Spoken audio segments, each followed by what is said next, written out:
warbixin gaar ah oo idinka soo diyaarinay mar aanu ku booqanay farsamayaqaanada dhaqanka ee dadka qaarkood u yaqaanaan tumaalayaasha. Farsamayaqaanada ayaa qaar soo taxnaa ilaa boqortooyadii Arwel ama aad u taqaanaan Raweelo, taasi oo la dagaalan dheer oo ay la yeelatay boqortooyadaasi oo hoos u dhigay aqoon-yahanadii Soomaalida ee waqtigaasi, iyadoo la tilmaamay inay ahayd waqtigaasi dadyowgii deganaa ay ku tartami jireen dhanka farsamada gacanta. Waqtigan oo ay ku soo duushay boqortooyadii Arwel ama Raweelo oo asal ahaan ka soo jeeday boqortooyada Boortaqiiska. Boqortooyadaasi oo waqtigaasi ku talisay in la dhufana farsamayaqaanada ay ka midka yihiin xidigayaha iyo tumaalaha, kuwaasoo duulaankaasi intaanay ku soo qaadin horumar ballaaran ka muujiyay dhanka cilmiga hawada iyo farsamada gacanta oo gebi ahaan arrimahaasi hodan ku ahayd bulshadii waqtigaasi jirtay. Haddaba muddooyinkii u dambeeyay waxaa dadweynaha reer Somaliland aad moodaa inay ka gaabiyeen si ay dalka uga soo saari lahaayeen agab tayo leh, sidii lagu yaqaanay intii gumaysiga ka horreysay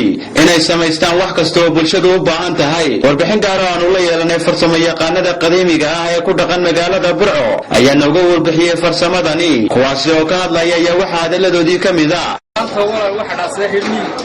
reermiyiguna si wanaagsan buu u dhaasadaado dee annaga u samay lacag dhan baan ku siinaa 5,000 online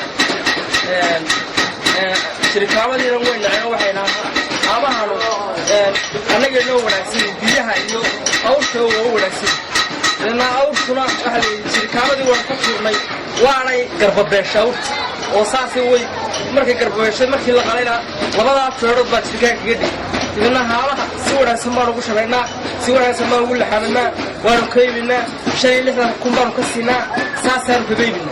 مركها واحد سمعنا أو خلي هذا هقول ما هاي سردوغ كفدها هامها كلامها وحية وحاسة بشرارة وحاسة سمعنا وفي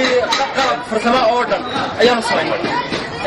اللي فايدين بدون بلي هذا شو كوي كيس فايدة هامو همي ووفر يسرادو عابي وقاتان واحد كلا قاتان كفدها وحسن قاتان وفايدة بدنو لا ميزانة كفدها كفدها واحد لفنا كاملة أنا قوي أصلا بيها كسر اللي تشوف كل نودش إنسان واحد يقطع فرسمada oo isaan dalka